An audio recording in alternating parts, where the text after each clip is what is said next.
Hello, I'm John Donovan. I'd like to talk with you today about why the events of your life, can speak to you and how they can speak to you. I'd like to talk about this with you in terms of history, not just the history of your life, but the history of the world as the record of events, and why those are important as distinguished from mere concepts. I'd like to begin with speaking in a very general way about the Bible. Is the Bible a book of theology? It is much more a book of events. And not just the kind of events that give you life lessons. There is much of that in the Bible, of course. I used to write speeches. That's what I did for a living until my retirement, for corporate chief executives in manufacturing and financial services and policy papers and speeches and the like. I would put in illustrations about what a certain manager is doing to, let's say, succeed in a certain project, and there would be something to learn from that. But basically, they would be about people that no one has ever heard of, and wouldn't matter to their lives even if they had heard of them. The point was just to make the illustration. But the Bible and the events that are in there are much more than that. They have been put there as real time and place occurrences that have determined the whole history of the world, including our personal lives, in very fundamental ways. One of those events is, of course, the Exodus, an event that not only is the central moment of the entire Old Testament, but significantly it has very much to do with freedom, with God's purpose for humanity to make people free from slavery of one kind or another, whether it's entire nations, such as Israel, or it is individuals, such as ourselves. That is part of God's big vision for and big purpose for us. It is we can have a big vision for what God wants for us. There's an illustration of Joseph. Joseph, as you know, was put into prison. He was sold into slavery. He knew what it meant to be in captivity. But he knew also that God's providence was determinative in his life. And God's providence is the thing that I want you to think about very carefully as it pertains to yourself and the events of your life. And if your mind wanders, as it may well from time to time during what I'm saying, I hope it will wander over toward certain events that have occurred to you, that have had something to do perhaps, and you haven't even understood it quite yet, with how it has made you more dependent on God, or should make you more that way, more dependent on one another, more willing to be set free, allow God to set you free, or more willing to seek to receive the love, joy, peace, patience, kindness, goodness, faithfulness, gentleness, self-control, the fruit of the Spirit, the character strengths that God wants us to have. Central event of the New Testament, resurrection of Christ. Once again, an event is at the center, and it's a liberating event from sin, sickness, and death. And it was the event that moved the apostles, who are, of course, obscure figures in an obscure part of the world, even in relation to the Roman Empire, but who were able to go forward and transform classical antiquity in very fundamental ways within just a couple of generations. And people can argue easily about concepts, including things that are brought forward in the New Testament, much more difficult to argue about actual occurrences. Now, moving swiftly into the modern era, here's a photograph that will be difficult at first glance to figure out, but it's Abraham Lincoln delivering his second inaugural address. And Lincoln, I'll just say, is a figure located in about the middle of that photograph. Lincoln, I think, more than any other president, was a tremendous believer in the power of divine providence, and it's so evident in his great public utterances, especially this second inaugural address. More about that later. Moving forward even more swiftly here, what are you seeing there? Explosion of an atomic bomb. In my growing up during the 50s, the bomb was a thing that preoccupied people in very fundamental ways. And there were spies that worked with the Rosenbergs, who were executed for giving the Soviets the bomb. And the master spy of the Soviets was named Rudolf Abel. My father became his court-appointed defense counsel in 1957 in a case that went up through the Supreme Court of the United States, where he argued that Abel's life should be spared because someone of comparable rank might be captured in the Soviet Union. And a month or so later, Francis Gary Powers was flying over the Soviet Union looking for missiles. It was in May of 1960. He was shot down over the Soviet Union, and missiles were an extremely great preoccupation of American people at that time, because people could almost relax about the prospect of the Soviets having a bomb, but it was harder to relax if you knew that there was an effective delivery system for that bomb. And that's what Francis Gary Powers was trying to determine.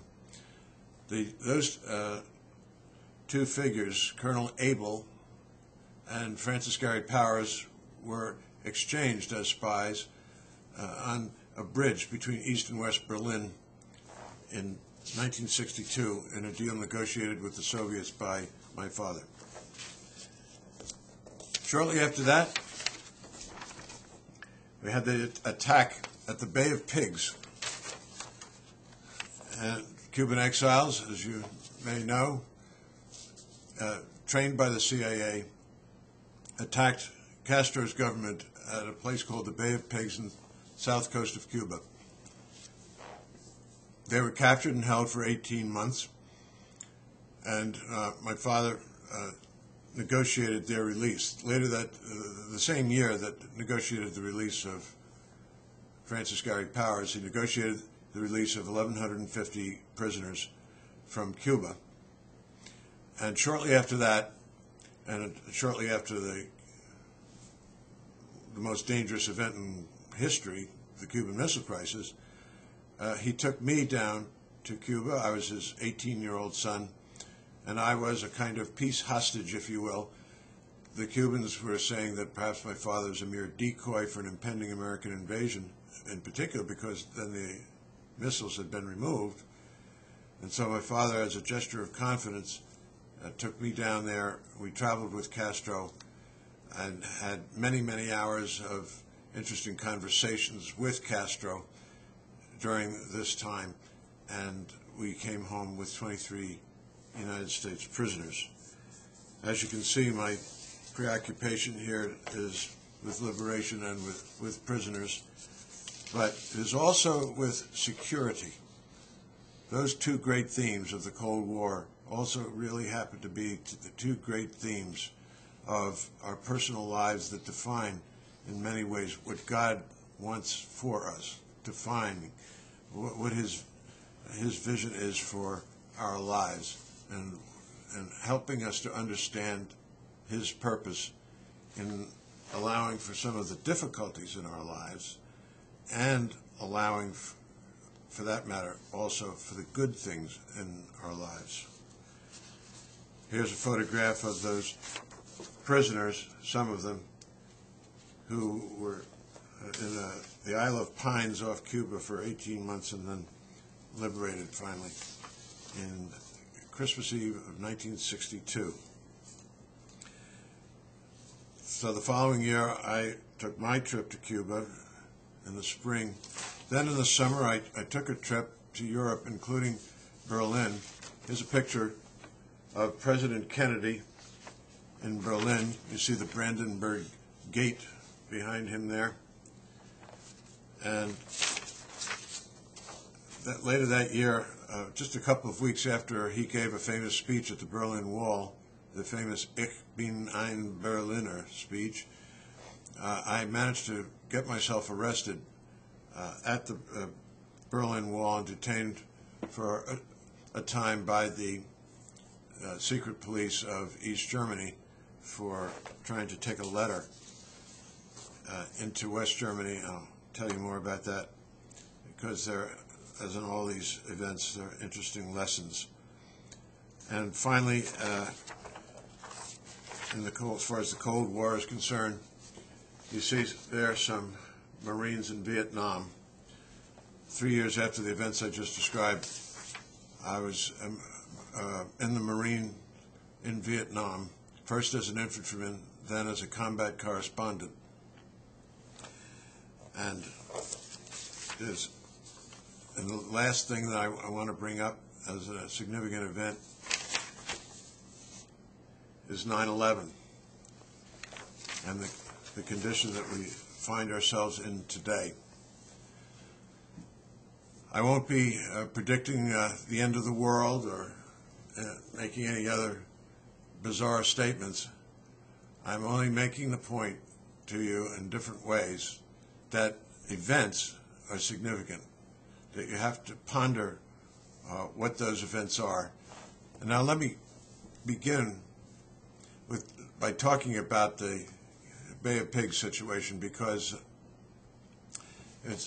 this year is the 50th anniversary of the Bay of Pigs, and extraordinarily enough, the same leaders of Cuba are in power today.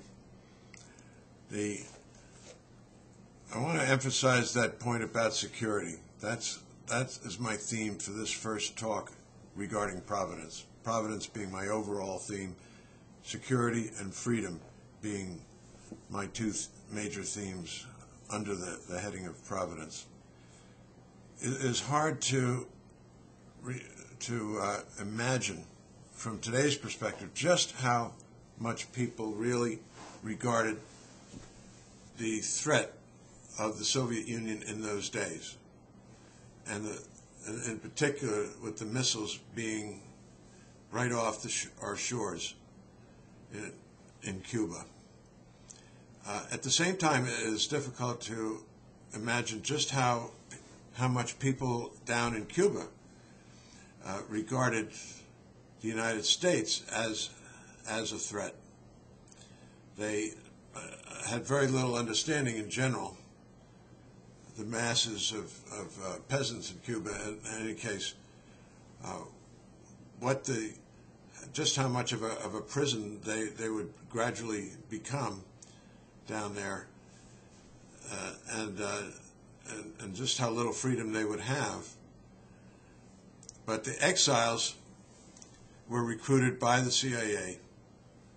They were sent into Cuba, and there was this sense of vulnerability, in other words, on both sides, that was so crucial to understanding that whole situation. And in the meantime, the Soviet Union was looming over all. It was controlling Cuba to the extent of 30% of their economy, and that's why they were able to put the missiles in the first place. And that's why they were able to induce Castro to be interested in doing other things, such as trying to foment revolution in Latin America and even in Africa. But I went down there, and we traveled from Castro's beach house, where we stayed overnight, at Varadero in the north, all the way across Cuba to the Bay of Pigs itself. And when I was at the Bay of Pigs, Castro took us out onto a fishing boat, and he told us that he was going to put on a diving suit, and that he said he was going to search for the great ladyfish. It was like a mythical fish that was swimming in the Bay of Pigs. Well, he put on that diving suit, and then years later, we found out that the diving suit was something that was going to be poisoned by certain CIA agents and given to my father as a gift to be given to Castro. And in fact, my father did give a diving suit to Castro. He went out in New York and bought his own diving suit, and he did give it to Castro, and the plot to poison him in that way was canceled right at the last minute. But history would be quite different if that plot had gone through. There are several other aspects of this that go to the question of vulnerability. There's the vulnerability of Castro in that case. There's the vulnerability of Cuba overall. There's perhaps even my personal vulnerability and my father's in the situation that I just described. And then consider also on the other side the leaders that we had at the time, such as Kennedy. I was interested in seeing just recently that Madame New of South Vietnam died. And I remember that same year, I mentioned about Cuba and Berlin. Well, in that fall, I was going to the Georgetown Foreign Service School in Washington, and Madame New of South Vietnam came and spoke at the school, and she was one of the leaders of South Vietnam, really, because it was her brother and brother-in-law were the formal leaders, but she also was a leader. And about 2 weeks after she spoke there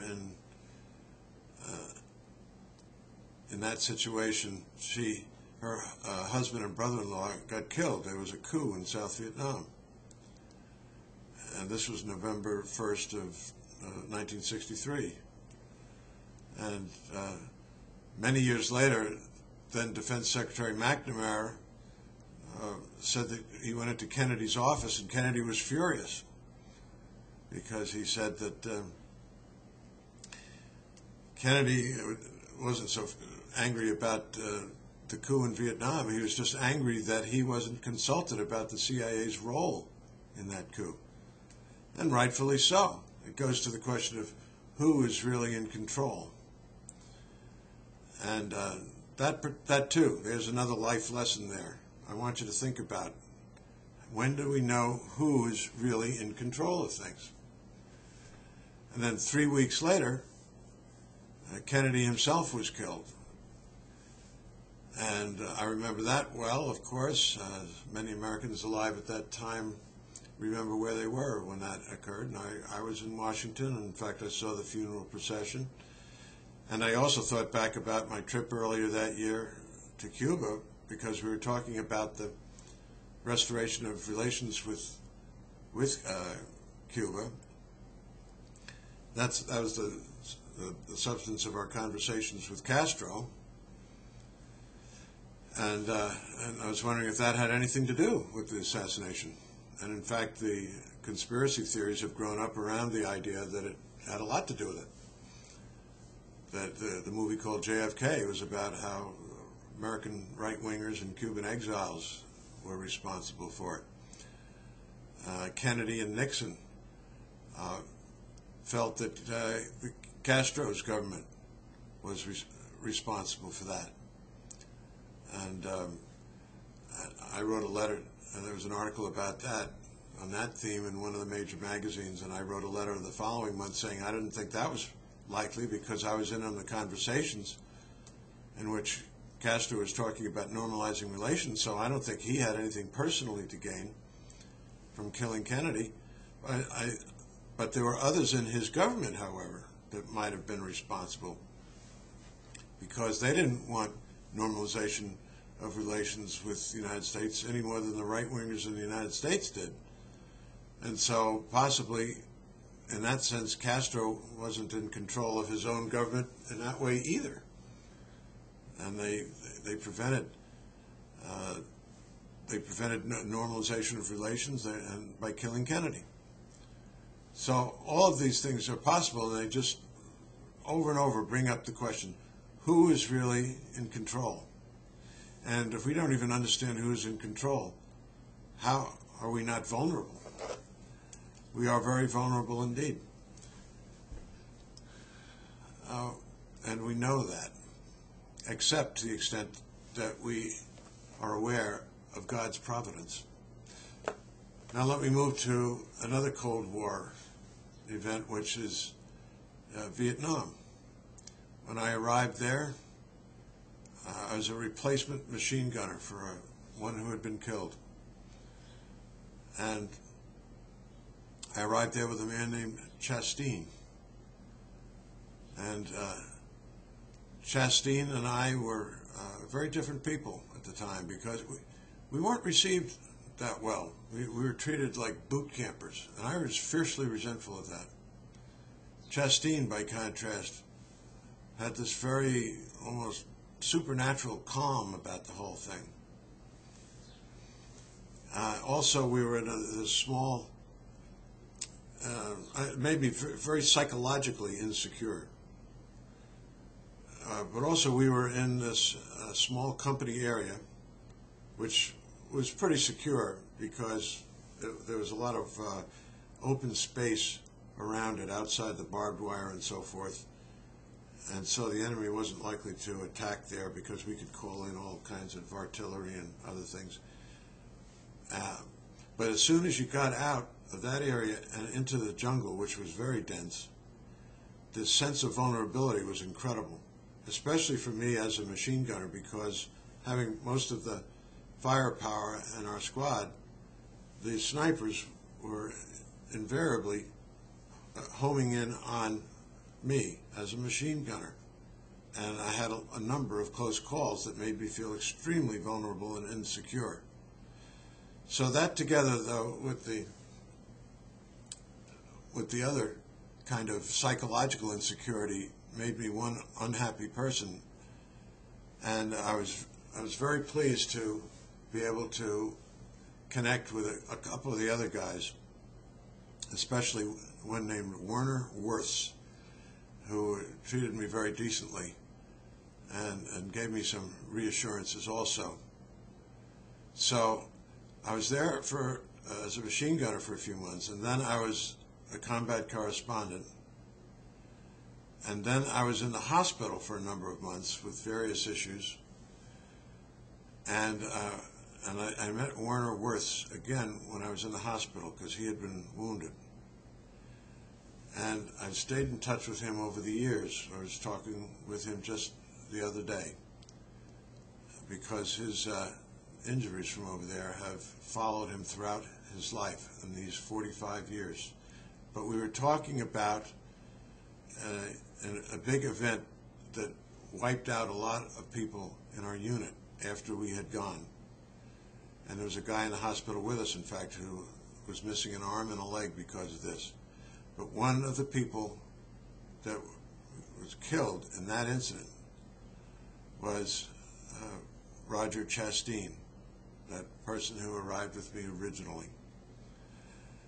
And I went onto a website when the internet came into being, and I found one that had some notes pertaining to people whose names were on the wall in Washington as having been killed in Vietnam. And I got hold of a colonel from the Marines who had only been a corporal when I knew him, and had his phone number there, and he was able to explain more about what happened in that event. And then he said, and you know, he always had a New Testament out there in the field with him. I said, no, I didn't know that, but it explains a lot. And I wrote to his mother, who was by then a very old woman, and she wrote me back this cute little note that I still have that winds up this way. He was a good boy, Roger. He loved his Bible. I treasure that note because I treasure the memory of Chasteen. And I think when I think of these events, Cuba and Vietnam and so on, I don't think of so much of Kennedy, Castro, these various DM and so forth, as much as I think about the people who had to go slogging through the swamps at the Bay of Pigs or in South Vietnam. They're the ones that loom larger in my mind. But the third event I want to bring up in this connection with security is Berlin.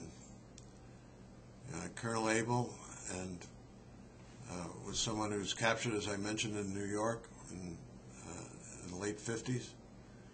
And in fact, I met him in the federal prison.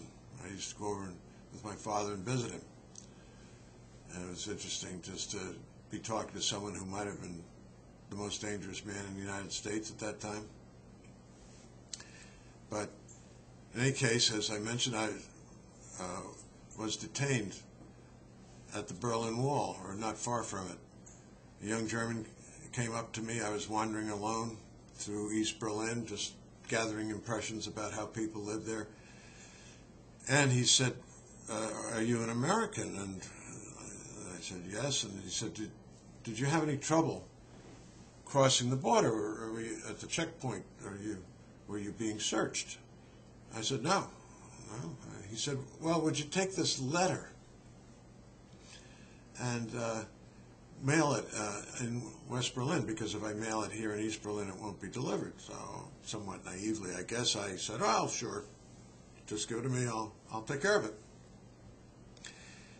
So when I got to the checkpoint, though, I stood on the end of a line of tourists, and two guys in uniforms came up to me and arrested me and took me into a room where I was sitting in an uncomfortable chair. It looked like, I thought of it as a scene out of Darkness at Noon, a novel that was published around that time.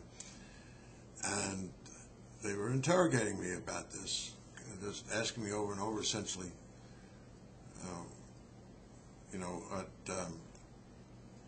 how I got the letter and all of that. And then they left me alone to sit in this uncomfortable chair for about 2 hours. So I thought, well, this isn't going well. I better think of something here. I might find myself breaking rocks in Siberia. So I thought about my father having negotiated the year before with the Soviets.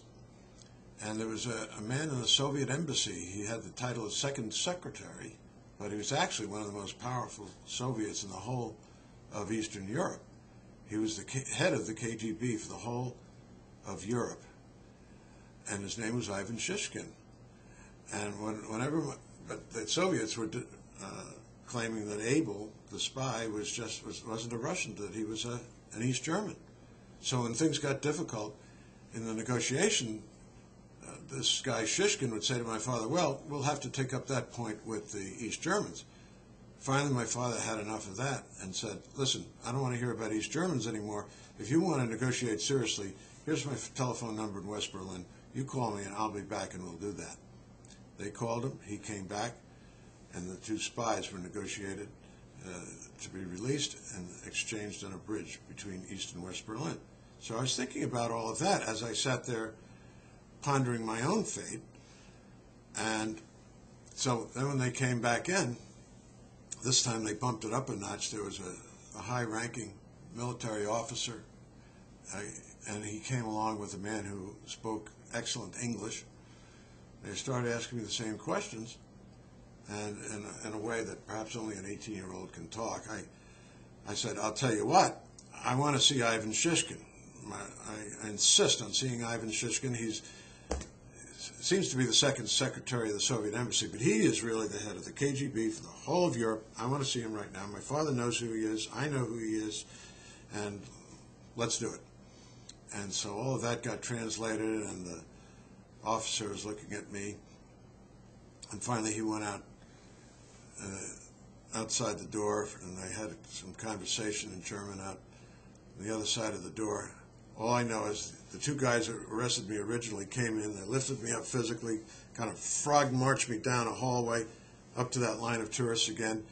I didn't even have to show my passport. They just shoved me over that border, and that was the end of the incident. But again, it goes to the question, who's in charge here? Were the East Germans really in charge? No, the Soviets were in charge. Who's in charge of your life? Would it make you feel more secure to think that you're in charge of it? I hope it wouldn't. You wouldn't be more secure if you were in charge of it. Divine providence, the record of events in your life, God's watchful care over you, God's watchful care over the progress of nations and the events that take place throughout the entire world since the dawn of history and throughout biblical times and modern times. That is the God who is in control. That is the God who exercises his benevolent providence in your life. And as you engage in thought, which I hope you will do for the next period of time here, thoughts about security, events in your life that pertain in some way to your feeling of security, and how you can react to things in terms of your dependence on God's benevolent providence and your trust in God's benevolent providence. That is what I am challenging you to ponder right now over the next period of time.